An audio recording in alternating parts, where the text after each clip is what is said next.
Shalom and welcome to this edition of Revealing the Truth, where we cover the headlines, the heart lines, and biblical truth. I'm your host, the Reverend Rabbi Hart Walker.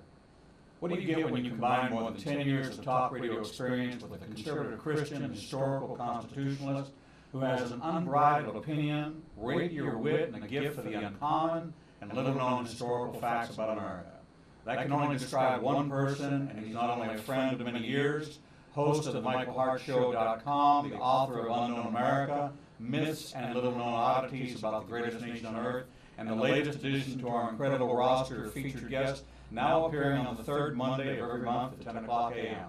I'm delighted to welcome Michael Hart to the Revealing the Truth family and to This Morning. Michael, welcome. Good morning, Brian. How are you? I'm wonderful. So tell me, what's been going on? You've been building since you made the change over to your solo operation. You're running now comparable to Rush Limbaugh, right there out of your home. That's what I would say, comparable. Comparable to it. And you launched at the beginning of... We're coming up on our second month right now. Okay. So what are you finding has been kind of the common ground? What are people interested in? What are people talking about? What's the chatter of the day? Well, a lot of it still relates back to the trending news of the day, the Trump administration. We're talking a lot about the caravan, immigration. Of course, the last couple of days, a lot about what's going on with the health care bill. But a lot of the things you and I have discussed over the years, and being primarily online or internet-based gives us the opportunity to delve a little bit deeper into the subject matter of the day. My tagline has always been breaking down the news of the day through the prism of the past. So the program gives us the opportunity to go a little deeper and provide some specialty programming as well. You mentioned the book, and so we're also doing a podcast on Wednesdays, which is live, called Unknown America, and also on Fridays, one that's called the Situational Security Broadcast. That's kind of a response to some of the security things that are going on in the country today, as well as covering the trending news. So it's been a labor of love, it's been a lot of fun, learning an awful lot, a lot of folks joining in, and having a blast with it. Well, it's interesting because of the timing of your launch of the Situational Awareness Program. We had, in my hometown of Pittsburgh, a shooter come into a synagogue in my neighborhood, my hometown, my home neighborhood, and kill 11. We had the shooting here in Birmingham at the Galleria Mall. We've had France with just this recent terror attack.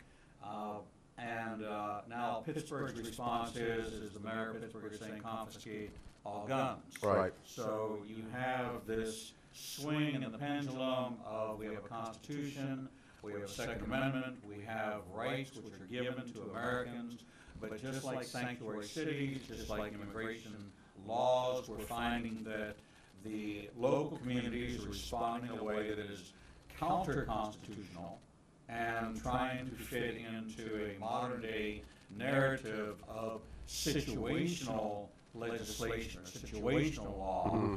And it winds up going through the whole system, and people put up these signs, no weapons allowed, but here in Alabama, unless it's a government property or it's a public office, you can put up all the signs you want, but the state law says you can carry if you have a license. And in this mall situation that happened, they have a no-carry sign, but they're a private enterprise. They can't superimpose their policies onto those that are covered by state or county law. So in these kind of situations, what is the response? What is the potential for the wrong person in the right situation to be shot, which is exactly what happened in this case here in Birmingham? Well, a big part of the impetus for switching over to this specialty podcast was just that. Because as we're still unfolding the investigation in Birmingham. But one of the things that we did learn is that when the shots began to ring out, several people were also carrying in that mall that particular evening. And a lot of them actually drew their weapons. And so it got me to thinking, I know we have a constitutional right to carry. I carry personally. But do we have a constitutional responsibility as well? And I believe that we do. Because this particular situation could have turned out to be quite ugly and quite disastrous had the police officers that that were startled by the presence of other weapons had they drawn down on these particular people that were shopping that evening. And so it got me to thinking, as people that are constitutionally privileged or allowed to carry these weapons, do we have a responsibility of training? What do we do in these situations? How do we, as the innocents in this capacity, keep ourselves from becoming a victim of a very hyper situation? And it morphed into some other things related to workplace security, online security for children. We've only done 4 or 5 of these so far. But, as people that, it's one thing to have a constitutional right to carry, and we certainly do, but how do we, how do we respond? Because it's one thing to go to the range and learn how to shoot and be a deadeye. It's something entirely different when you have a real live active shooter situation, because you can put yourself in an enormous amount of jeopardy if you are not conducting yourself properly. That was the impetus for that, and it's grown from there, and it's gotten a lot of great attention. I'm wondering if, as we look at this situation, is this going to deter the Good Samaritan? Is this going to make it so that people are reluctant to respond? Because you're exactly right. I'm walking in the mall, I see an active shooting situation, I carry, do I draw, and do I become confused as one of the perpetrators as opposed to one of the good guys? Now, we read stories about the hero that ran out in the street and took care of the situation, and he was considered a hero because this person was going on a killing spree. So we have school resource officers now, which are now being trained to carry in schools. What is the solution? How do we identify the good guys? Is there a lapel pin? And if there's going to be a lapel pin, the bad guys can get a lapel pin too. So we wind up finding ourselves in this very confused situation as to, okay, you have the right to carry, but how do you respond in these situations? All right, now, that becomes a real question, and how does the public work with law enforcement to avoid an innocent person who's acting as not a vigilante, but as a good Samaritan, from being punished for that? Well, the argument for the pro-Second Amendment crowd has always been that I have a constitutional right to protect myself. And the general consensus amongst the gun experts that we had in the very first episode was that if your life is not in imminent danger, that you should not respond. In other words, they basically came to agreement that taking the heroic response out of it needed to be the very first place to start. In the case of the mall shooting, if you are not directly impacted with an imminent threat of harm or death, that you should divorce yourself, for lack of a better way of putting it, from that situation, allow it to play out, and only respond if, in fact, you are the one that is being threatened. That's a tough pill to swallow, because you don't really know if you're going to be able to prevent mass casualties yourself. But in this situation, the general consensus among the experts that we had this day was you have a right to constitutionally carry, but your constitutional right to carry only relates to your personal security. And although there's a lot of debate about this, because it can put other lives at risk, it's a very fluid conversation. It's a very heated debate. And so we're going to continue. That's why we created a whole podcast around it, to train people. But at the end of the day, Rabbi, the issue is, if you're going to carry, you've got to be trained not only in the use of the firearm, but in the proper use of it in these situations. It's interesting that because we cover the topics that we cover, that this program, myself personally, received death threats.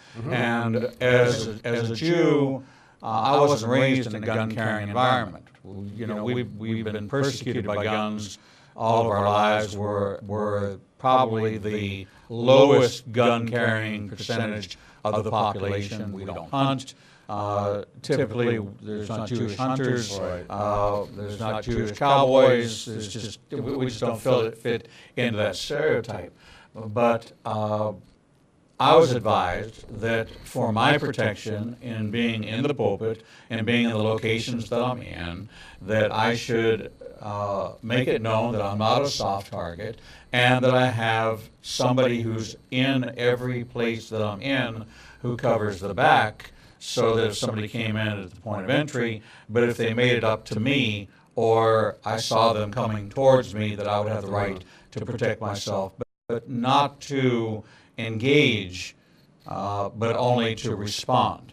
And so that requires a certain amount of practice, I would think, that you would have the right frame of mind, that you would know when and how to respond to that situation. I think the mall shooting is an excellent example of that. Was the person who drew, who actually was killed, but was not the active shooter, was his life in imminent danger? And that's, I guess, what the investigation is going to determine.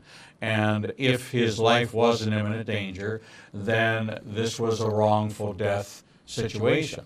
If his life wasn't in imminent danger, then does it become a wrongful death, or does it become an accident, a casualty? Does it become something where somebody should be prosecuted for it? Or is there some liability on the part of the person carrying? Do they bear some responsibility? So that's kind of one of the issues of 2018, where gun violence and gun incidents has become the forefront and become one of the major issues of 2018.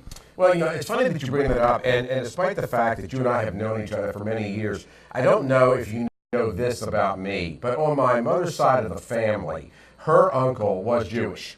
And when I was beginning to put a lot of this together, I was hearing from a lot of my cousins, who mostly reside in New York and New Jersey today, that are, of course, they are of the Jewish heritage by virtue of their father, and leveled much of the same argument that you just did, and then simultaneously would reference people such as the response during the Holocaust years of Dietrich Bonhoeffer, amongst others, and kind of related him back to some of the quasi-pacifist approach of a Martin Luther King. And it is interesting, and I'm a big advocate of this, Rabbi. So many of the news issues that are going on in the day have a relationship to other things that are going on. So if you look at the issue of racism in this country, which this is another aspect of the story, if you look at racism, but then you look at the gun issue, and you look at the Bonhoeffers of the world, and compare and contrast them to the Martin Luther King Jr.'s of the world, there are some similarities there. First off, they're both pastors, but there's some similarities there. And so many of the trending hot stories of the day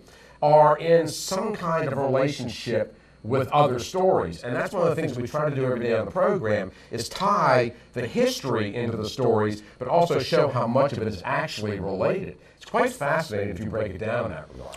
That brings up a question. During the Holocaust, why didn't the Jews take up arms and take on? And there was a faction that did that. Mm-hmm. There were those that did organize, just like going back to, we just came out of the period of Hanukkah, the Maccabee Revolt, where they did take up arms, albeit rakes and hoes and picks and shovels, and went after the army and defeated them with it. But being a persecuted people, as the Jews, anti-Semitism on the rise, 2018 was riddled with an increase in anti-Semitic acts, not just in America, but throughout the world. But yet it has not caused a Jewish response by taking up arms. It's more, the Simon Wiesenthal Center is much more vocal. Anti-Defamation League is much more vocal. There are people in communities that are becoming much more vocal. There's more people standing with Israel. More evangelicals are now standing with Israel. There's still, though, a good half, if not more, of the Christian population that believes that Israel doesn't have a right to exist, and that the church is now Israel. So they're less supportive. They consider it to be a Jewish-Palestinian issue, and don't recognize that there is Jewish persecution because it doesn't affect them.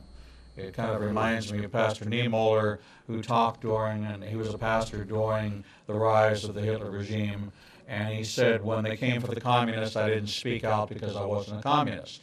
And when they came for the trade unionists, I didn't speak out because I wasn't a trade unionist.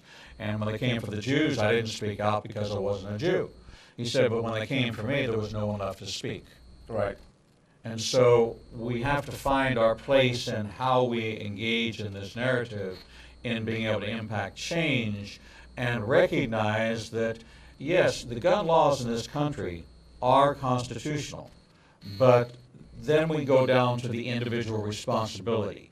And there is an individual responsibility to every one of our constitutional rights. It drills down to what is the individual's responsibility in abiding by, living under, and understanding that. And as you and I have talked about before, most people are constitutionally illiterate.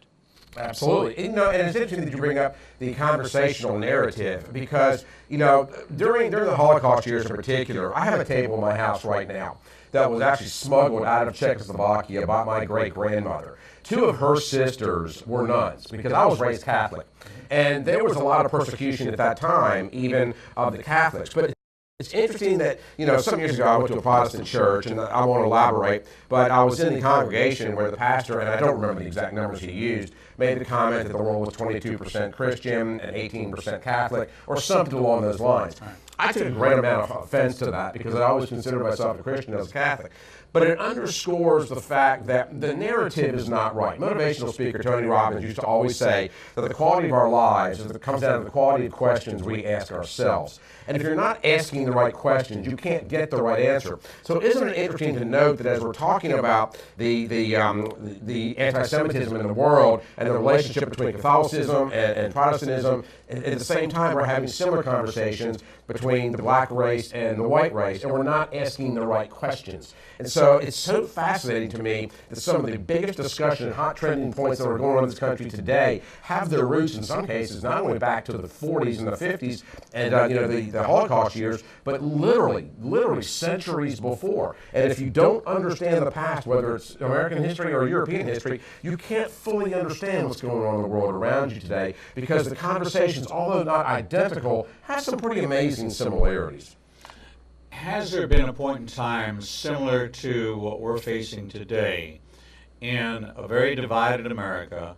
I guess the Civil War would probably be the best example of division within America. Certainly the Revolution would be a division between the motherland and the colonies. But the strife that's going on between factions within America, are we becoming more factionalized? Are we becoming more racially divided, sexually divided, socially divided, politically divided, spiritually divided? Is there more division? Is this kind of the decade of division as opposed to the decade of unity? Absolutely. And, it's very interesting, and I know that you're in the media, I'm in the media, but I've said it before, so I'm not going to shirk from it today. I hate the media because they are the ones that probably, that have propagated much of this belief. One of the things that we've talked about that have been very hot-button issues in recent weeks and months is, for example, is the song Baby It's Cold Outside, is it misogynistic? Is Charles Schultz a racist because of Charlie Brown's Thanksgiving? And what about, Linus and when he quotes Luke chapter 2, verse 8 through 14, about explaining the meaning of Christmas to Charlie Brown. And then you have the story, again, that came out a few weeks ago about Charles Schultz introducing the very first black character into a comic strip by the name of Franklin. People don't realize, they said, well, Franklin was on the other side of the table. Schultz was making a statement, absolutely, but it wasn't one of racism. He is single-handedly responsible for integrating and desegregating animated features because it was the black community that asked him to do so, and he was worried about pandering to the black community. And he made Franklin as a political statement to stand in defiance of racism, but that's not how the media postures it. And so, there are letters that I'm in possession of between some members of the African-American community and Charles Schultz negotiating what this character will look like, and they specifically sought him out, because he was wildly popular in his day, sought him out for the purposes of integration so they could expand it beyond that. He's a heroic figure in this sense, but yet he's chastised, he's lambasted, he's criticized as being a racist when nothing can be further from the truth. Again, the media narrative comes into play. It's interesting. We had Melba Beals on the program. She was part of the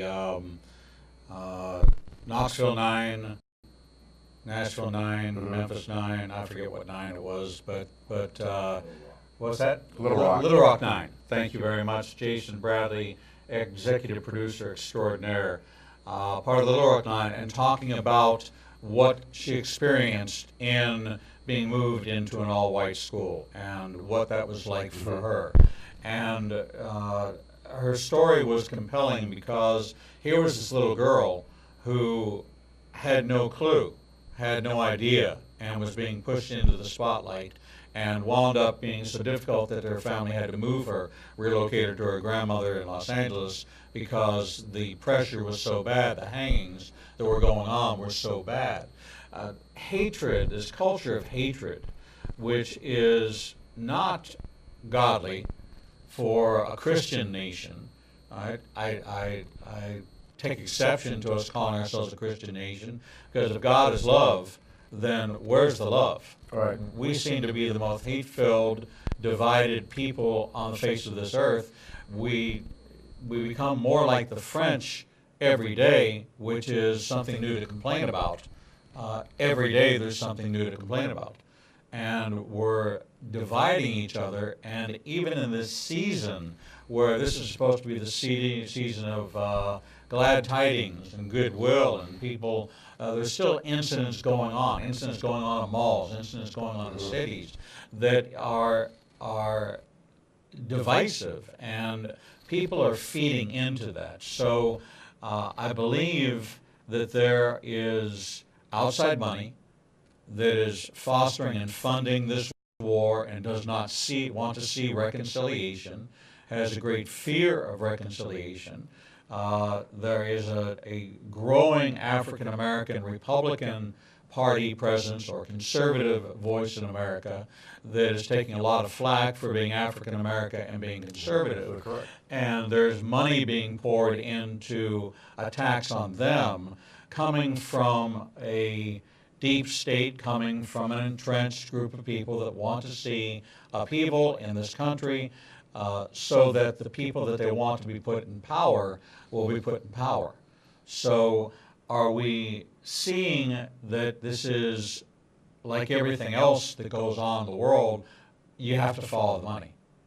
Well, you couldn't be more correct, and it's happening right here in Birmingham, Alabama. You've got people, related to the mall shooting, for example, that are being funded as well. But it is politically expedient for politicians that are lusting for power to keep their citizenry or their constituency off balance, whatever that might look like. Because it is that, every time Saddam Hussein, for example, got in trouble with his people, we had a war between Iraq and Iran. It was very despotic in its approach. And we're seeing something very similar to that here in the United States. One of the problems that we run into is that, not in America, it can't happen here. Our politicians would never do that, but yet they do it to us every single day of the week. And if more people understood the history of this country and some of the narratives, one of the things I talk about in the book, for example, is the fact that the entire Rosa Parks story is incorrect. And the very first woman that actually refused to give up her bus seat is a woman by the name of Claudette Colvin. And I've talked about Claudette so many times. She's still alive. I talked to Claudette just this past Tuesday. She lives up in New York. And she's upset that she has not gotten the accolades for that. Rosa Parks was pretty. She was actually secretary of the NAACP. She was brought in to create the optic to have a point person, if you will, for the Montgomery bus boycott. Again, advanced by the local media of the day, because that's what the media does. They look for grand, they look for grandiose. They are part of the problem. They are part of the equation. And so you have these special interest groups that are looking to exploit just that fear, just that condemnation. And we see it, even in the church to a degree. I saw a meme just yesterday, and I thought it was pretty much spot on, where it was asking the question, put Christ back in Christmas, ? Why don't we put Christ back in Christian? And I think that really summed it up very, very clearly. Because if we were as Christian as we like to think we are, black, white, blue, green, or gray, we're not having these issues, which is why I have said for the better part of the decade, it's not left versus right, but us versus them. And that's a perfect example of it. It's a sad commentary on what Jesus gave his life for, was to bring salvation to the nations. And here we are, a nation, the most affluent nation, the most powerful nation in the world, and we're consuming ourselves with hatred, and much of it is directed towards the current president, the current administration. You have people like Chuck Schumer and Nancy Pelosi that are opposed to anything. It doesn't matter what it is. If there was legislation to say that water is H2O, it would not pass the House. There would be blockade. There would be absolutely stand against anything which is initiated by the right, and they are blocking everything that they possibly can in a way which is not representative of the constituency of America. So have we ever been a republic that is of the people, by the people, and for the people? You know, you can point back towards the colonial days, but even then it was very, very suspicious. And what I mean by that is, you know, only 30% of the people were American patriots. 30% were still loyal to the king. About the other 30% roughly just kind of waited to see which flag they offered at the end of the day. But in the constitutional perspective of what you're referring to, probably not as much as a lot of people would like to think. But the Constitution, when they wrote the Constitution, the framers did, they understood that America was going to have to grow into it. It was written for Christian people. In the book for the 5,000-Year Leap, there's a lot of the framers that had some very big concerns that as America lost her moral compass, that the Constitution would become under imminent threat, and it has. We have become so intellectually dumbed down, we cannot see what it is that they were hoping to achieve, and we're moving further and further and further away from it, and we are losing a lot of our constitutional rights every day. On my program tomorrow, we're going to be talking to a woman who has written a long-form study about 93% of all of our universities in this country right now, as of a report last week, 93% rate a yellow or red flag for free speech on their college campuses. And that is absolutely insane. But that is exactly what we're teaching young people. It's what we're teaching their parents to a lesser degree. And so all the things are coming to pass that we were told were coming to pass. Now, I'm no expert on prophecy. That's your bailiwick. But it also almost makes you wonder, are these examples, you know, of the end times? Because we seem to be going very Tower of Babel. I could be wrong about that. I'm no theologian. But it seems to be so out of whack. I mean, how in the world do you have the Speaker of the House of Representatives and be a pro-choice Catholic? How does that work? That in and of itself is antithetical. And so, you know, that's just what we're seeing a lot from the left is people that they espouse one viewpoint over here, and I've said it for years, Rabbi. The Democrats in particular, the politicians, constantly labor for policies and issues, bills and laws that are counterintuitive to their own best interest. And then you've got the whole other population here going, that's right, just give me my check, let me go on with my life. You know, we've lost our identity as Christians, we've lost our identity as male and female. And it's all designed for the purposes of keeping us off balance so we can be sold a solution. Well, it sounds just like the I wills in Isaiah of what Satan said that he would promise, and it's what every politician says. If I'm elected, I promise you that I will, and none of those I wills have come to pass, and they don't represent the local constituency in any way. When I take a look at the voting records of people who voted for legislation that I would not support, where is our voice in that? And it becomes a party position or a party posturing, and it's not representative of the people, it's not a representative government. Although we call ourselves a representative government, it's not a representative government. We're talking with Michael Hart, host of and proprietor of MichaelHartShow.com, also the author of Unknown America, Myths and Little Known Oddities About the Greatest Nation on Earth, now available on Kindle for just $3.99. We're going to take a short break, and when we come back, we're going to talk about this end-of-year wrap-up, about the top 5 stories of 2018, a little bit more about the Mueller investigation, a little bit more about the Pelosi-Schumer agenda, Trump derangement syndrome, and what Michael sees happening in the coming year. We'll be right back. Shalom, I'm the Reverend Rabbi Eric Walker, and I've got a question for you. What do you think they're doing with your DNA? Oh, you know that 23andMe kit that you sent off, and you got back that report that told you you were Irish, you were French, you were Jewish? Wonder who's interested in that information. It's not like you've sent it off to a database with millions of other people and they can steal your identity, and who would really be interested in that information other than you? Well, maybe your friends and family, but there's one, yes, one, who is so interested in your DNA that it would be something that would make you afraid. and that is Satan himself. Why would Satan be interested in your DNA? Because there is a Y chromosome marker that determines whether or not you are in the line of Aaron. That's right, the biblical line of Aaron the priest. That's because if the priesthood comes back and the high priest takes his role as the head of the Sanhedrin, they will be the ones to call for the return of Jesus. Well, what can they do with your DNA? Well, there are 40-plus countries weaponizing DNA today. And imagine if Satan could weaponize your DNA and use that Y chromosome marker to take out the line of the high priest, then Jesus doesn't come back. That is the plot behind the best-selling book, The Codex, now out in second edition on Kindle, $2.99, also available in paperback. This is a biblical thriller beyond comparison that's going to take you on an incredible journey to understand what they could do with your DNA.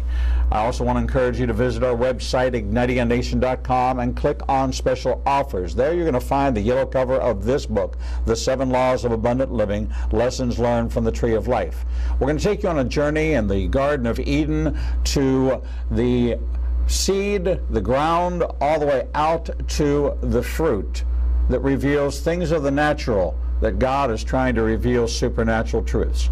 Contained within these pages are 7 laws and 7 lessons within each law. They're going to take you on an incredible journey of understanding about the life you live and the fruit you bear. I want to encourage you to click on that yellow cover. We're going to ask for your email. Now, we won't send you spam because spam is not kosher, but we will send you the first chapter of this book. I want to encourage you to get 7 Laws of Abundant Living, Lessons Learned from the Tree of Life. You can get it on Amazon. You can get it on Barnes & Noble. You can get it Books A Million, wherever great Christian books are sold. Take this journey with me to the Tree of Life in the Garden of Eden and to the Tree of Life we see again at the River of Life. Get your copy today. Shalom, welcome back to this edition of Revealing the Truth, where we cover the headlines, the heartlines, and biblical truth. I'm your host, Reverend Rabbi Hart Walker, and as we do on the third Monday of every month in the 10 o'clock a.m. hour, we have the Michael Hart Show with Michael Hart as our featured guest. He is the proprietor of MichaelHartShow.com and the author of Unknown America, Myths and Little Known Oddities about the greatest nation on earth, on special right now on Kindle at $3.99 if you want to know little known facts and oddities about America, about the Constitution, about things that are quite interesting that you just have never heard. It makes a great Christmas gift, a great holiday gift, a great birthday gift, and a great read for you. Michael, welcome back to the program. Thank you, Rabbi. So, 2018, the Mueller investigation, ending year 2, tens upon tens of millions of dollars, waste of American money. Is there any truth? Is Donald Trump complicit in any way? If he was, wouldn't we have found out 2 years ago? Wouldn't that have been at the start of the investigation if it was about his collusion with Russia?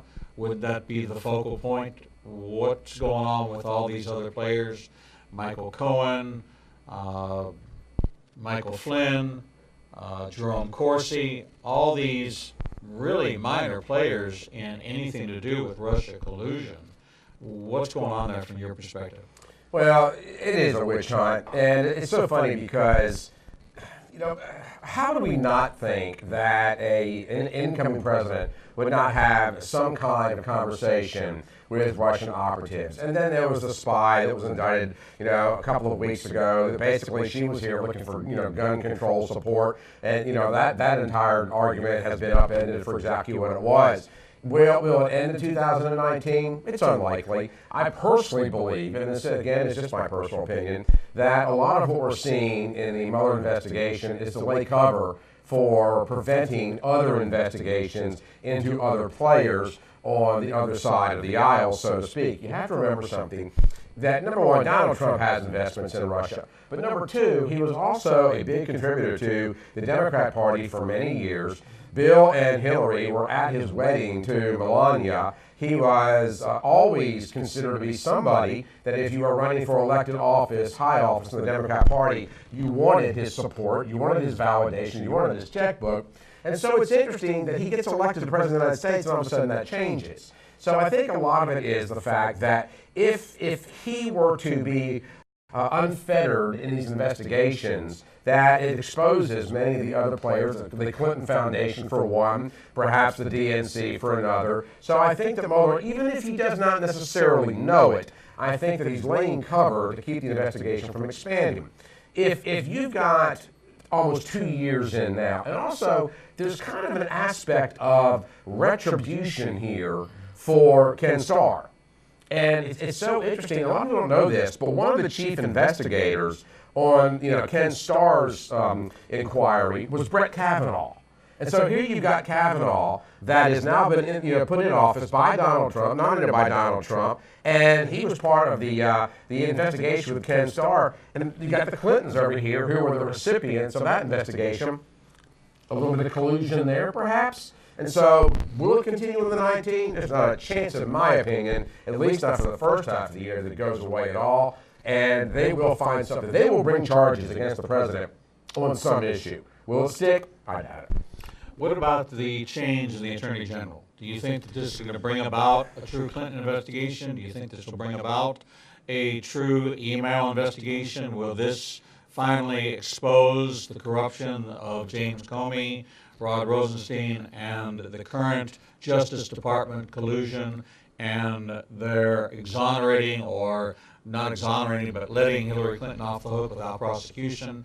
Is James Comey, is he a villain? Is he is he a double agent? Is he a bad actor in this entire scenario and pivotal in concealing, hiding, and covering up? And is that going to come out? And if that does, and if there finally is a Clinton indictment, is that going to have any impact on anything, or will it ever happen?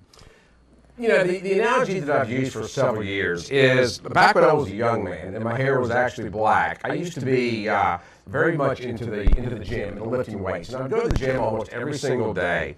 And, a lot of people are into professional wrestling. I never really was. But we had a couple of big-time wrestling companies that were based in Birmingham.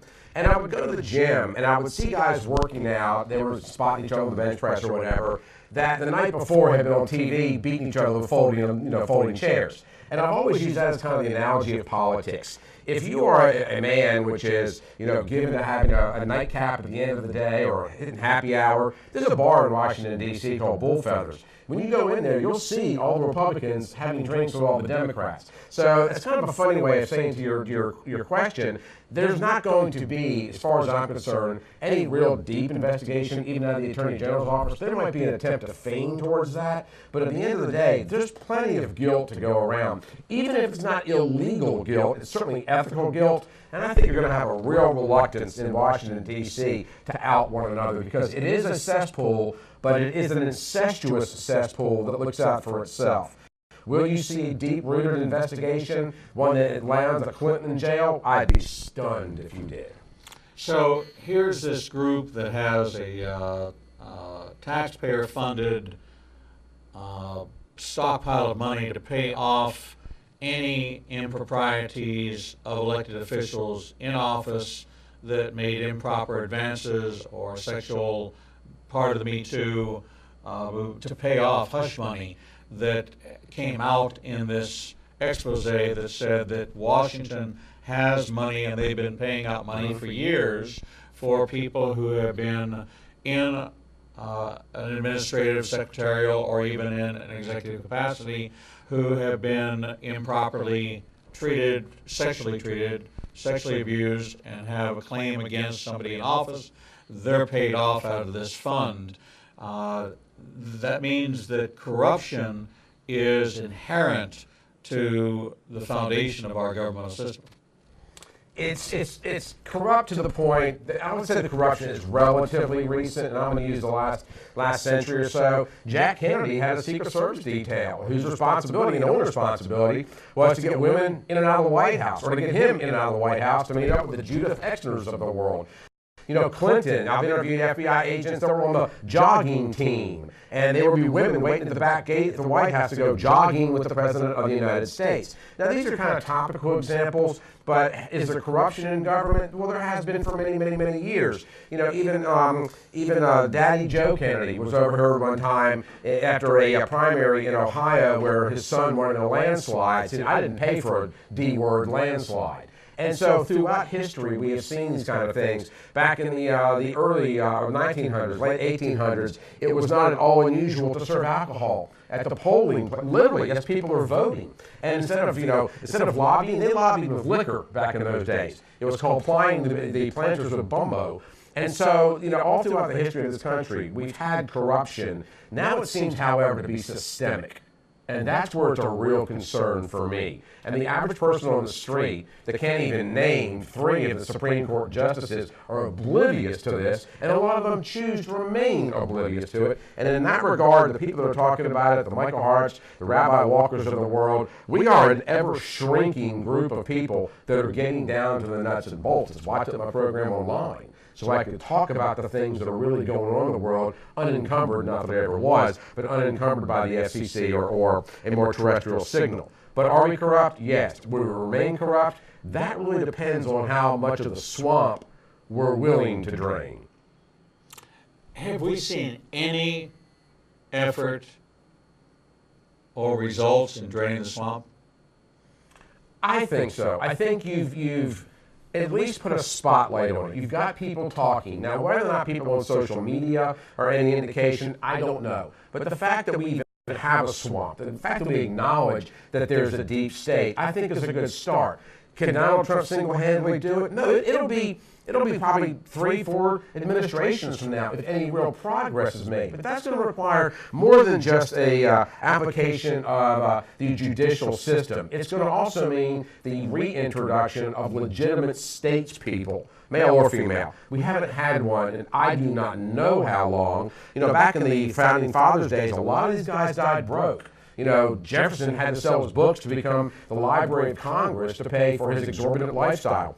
But you have these people that were willing to throw it all out there, and we don't have those kind of people now. It's all for their particular benefit, but I do think we're making progress. I also think that's one of the reasons we're seeing some of the turnover in the Trump White House. Not that those that have left were part of the deep state, but the fact that Donald Trump is constantly rotating that team, basically to keep it off kilter, because he knows, does Donald Trump have some interesting things that be questionable in his past? He's a contractor. He's a builder by trade. I assure you he does. And he's from New York. I promise you he does.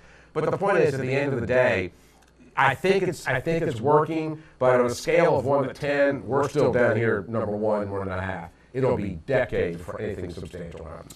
So what's your view of the coming year? What do you think is going to change with the changeover in the House? What's going to happen with legislation, which is going to be beneficial to the American population? What's going to happen with the wall? What's going to happen with DACA? What's going to happen with the immigration reform? Will tax reform be made permanent, or will tax reform be unset? What is your look at 2019? What I'm hoping to see is that the Republicans adopt, at least in part, the Democratic playbook of forcing the issues that they cannot get passed into the courts. Friday, a judge in Texas ruled that Obamacare is unconstitutional. That almost assuredly will push that back into the Supreme Court. Now, Brett Kavanaugh has made some rulings in the past that may very well indicate that he might not necessarily want to repeal Obamacare. But the point is, the Democrats have been doing this for many, many, many years. They have weaponized the Supreme Court. I think pretty much the issues that you're seeing in 2018 are the issues of 2019. It's how they're dealt with and how they're brought to fruition that will be the issue. The House of Representatives has already telegraphed that impeachment proceedings, which, by the way, the Democrats have tried to impeach every president since Eisenhower, but you're going to see more and more much more talk about impeachment. You're going to see more investigations. The Trump administration is going to fire back. And there's been a lot of talk also, Rabbi, about the potential shutdown of government. We don't have to have a legitimate shutdown of government to shut down government. They can do it all on their own just by this imbecilistic kind of behavior that they're all engaging in. But there's going to be legal challenges to almost everything Trump wants to pass, and there are going to be challenges to his presidency that we're going to have all year long. I can see the headlines every day. The press conferences, Schumer, Pelosi, we're not doing this, we're not doing that, we're not doing this, we're not doing that. We're going to pass legislation in the House. I don't know that people really understand, and maybe you can give me a 3-minute primer on this. Legislation from the House doesn't become legislation until it passes the Senate, or is that the automatic process? That if Not necessarily. The Senate can introduce legislation, but then the House still has to deal with it. So there is a check and balance Absolutely. between the House and the Senate, and I can pass it in the House, send it over to the Senate, it goes into subcommittee, it comes out of subcommittee for a vote, and just because the House passed it doesn't mean that it becomes the law of the land, or it gets kicked back to the House for rework or some negotiations. So having a Democratic majority House does not necessarily mean anything but stalemate. It That's doesn't exactly mean, right. it doesn't mean checkmate. Shut down. It just means stalemate. Mm-hmm. Okay, so we can see this back and forth ping pong game where they continue to send legislation back and forth. The Senate has confirmation power independent of cabinet members and justices on the Supreme Court. But outside from that, do they have any other independence? No, not to speak of, but you make an interesting point is that, there are still quite a few federal judgeships that are vacant. And those presumably will almost all pass now, as will the Attorney General's office and the UN Secretary, Ambassador to the UN, pardon me.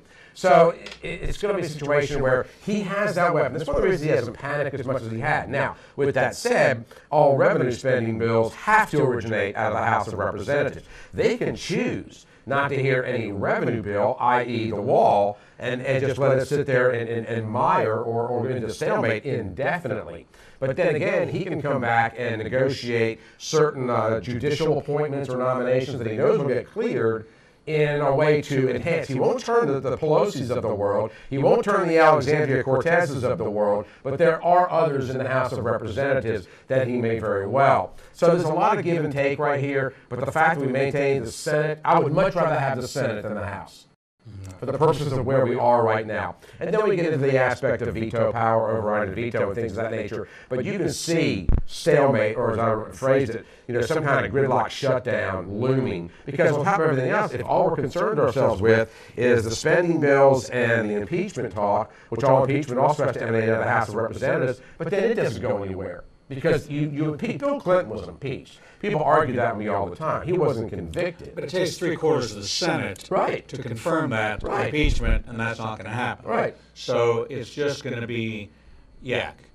Right. It takes 3/4 to convict, but it takes a simple majority to advance the impeachment out of the House. So the likelihood that it's going to happen in the House of Representatives, very high. But then again, so what? Donald Trump's impeached. Fantastic. And you can only impeach the president, as I understand, at one time. So, if he were to be impeached, that's going to give the CNNs and the MSNBCs of the world something to fodder about. But at the end of the day, it doesn't make any real substantive changes as far as moving his policy forward. And frankly, if he's legitimately trying to drain the swamp or attack the deep state, if he doesn't get a legitimate challenge to his presidency, i.e. impeachment, I'd be a little shocked. So when we look at Obergefell, when we look at Roe v. Wade, this was basically legislation from the judiciary that became the law of the land without any laws passed in support of it. So there is no law on the books that was legislation that we can say it's law number such and such of same-sex marriage. It was just a decision that same-sex marriage was legal and that it was a state it was moved back down to the states. Roe v. Wade was saying that abortion was legal and should be pushed back to the states. So would the wise administration use the Senate to come up with those kind of policies which would definitely be challenged in the court to advance their agenda, and use the court to quasi-legislate without legislation, knowing that's exactly what role they played in the past, and there's been no protest against it. It exceeds the constitutional limitations of what the Supreme Court's allowed to do, but no one challenged it, therefore it happened. Well, it's interesting that you bring that up, and we're right back to history again. And unfortunately, we keep electing people that know anything about the history of this country. But to give you a real quick story, there was a time in the late 1600s where there was a man by the name of John Castor, and Castor was a slave to a black man by the name of Anthony Johnson. And it was an indenture. And Castor ran away. Johnson sued to get him back from somebody else who had actually bought John Castor at this point in time. Anthony Johnson, a free black man, sued this particular white guy to get his slave back. At this point in time, slavery was not legal. It was just a commonly accepted practice. So Anthony Johnson goes in and he brings this white guy, this old white man, to court in Virginia and sues for the right to get John Castor back. John Castor was returned to Anthony Johnson as a legal slave. In the historical context, you can make the argument that the first legal slave in America was owned by a black man. But that's not the point. The point is it wasn't a law. It was an accepted practice. It wasn't until the courts legitimized the practice, and there could be a reverse aspect to that as well. But until the courts legitimized the practice of slavery, lifetime holding of slaves was not legal in this country. It never was a law until then. So in a more modern sense, the court does wield that kind of power. By the way, that wasn't the Supreme Court, that was the court in Virginia. So that's why this Texas ruling is so unbelievably important as well. So you're absolutely right. If we can marshal the resources of the Supreme Court to get them to defend the Constitution, this is what got John Roberts in so much trouble when it relates to the passage of Obamacare. People on the right felt like he did not honor the tenets of what was contained in the Constitution. So in terms of Roe v. Wade or immigration, he'll also be a big-time player in that as well, and it's certainly with Obamacare. Do you think we have, we're looking at one or two additional Supreme Court openings during the Trump administration? During the first administration, I would certainly think one. If he gets reelected, you've got two.